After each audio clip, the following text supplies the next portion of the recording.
Hi, magandang umaga sa inyo mga kasawi. Kamusta na po kayong lahat? Naway nasa mabuti kayong kalagayan at mag-iingat kayo palagi mga kasawi. At syempre, magbabasa ulit tayo ng ating mga sender. Ayan, isang babae. Na-try ko na sa ex ko. Sarap, umu. Alam niyo na yung dulo, hindi ko nasasabihin, pero gusto ko ako ang nasa ibabaw. So yung ating sender mga kasawi ay isang babae na ang sabi niya na itry niya na nga daw sa kanyang ex. Napakasarap daw talagang umu. Alam niyo na yon. At syempre, mas gusto niya nasa ibabaw siya. Ayan, pagbibigay tayo ng opinion dito.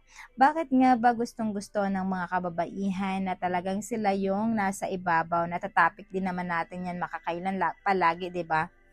Dahil gustong-gusto nila yan dahil sila na mismo ang nakapagkokontrol ng sagad. At syempre, kapag gusto nilang sinasagad nila, ay nasasagad nila. At higit sa lahat, yung control ng kanilang sobrang sarap as nakokontrol din nila. At kung gusto na talaga nilang madiin, ay nakokontrol din nila. Ang ending ay sila yung may hawak no, or cambio ng pagdadrive nila kapag once ng isang babae ang nasa itaas or umiibabaw na nagdadrive sila. Kasi nga, abot langit naman talaga yung satisfaction ng isang babae kapag sila ang sumasagad sa isang lalaki, nagdadrive sila. Kaya, ang mga kababaihan, kung gusto talaga nila na mas mabilis silang nauuna sa isang lalaki, sila yung mismo ang nagdadrive sa isang lalaki. Kasi nga, mas doon nila, mas nag-i-enjoy sila, nahihits nila yung 100% na satisfaction at higit sa lahat, ito yung pinaka-moment na pinaka-gustong-gusto nila. Kasi nga, kapag gusto nilang sabihin nila sa sarili nila na gusto nilang mauna, nauuna sila kasi nga sila yung sumasagad. Unlike sa mga kalalakihan na sila yung nasa ilalim, so ibig sabihin, nagpo-flow lang yung isang lalaki. Kung rides lang yung isang lalaki sa isang babae, kung ano yung ginagawa nila kapag ang isang babae nasa ibabaw, 'di ba?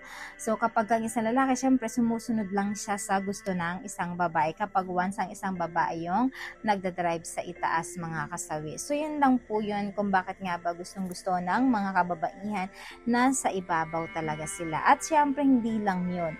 Kasi may mga kababaihan din na talagang magaling mag-drive. Kaya gustong-gusto din ng mga kalalakihan na ang babae ay magaling mag-drive dahil na satisfaction din ang isang lalaki. Mabilis din ang ibang lalaki na ganito yung ginagawa ng mga kababaihan.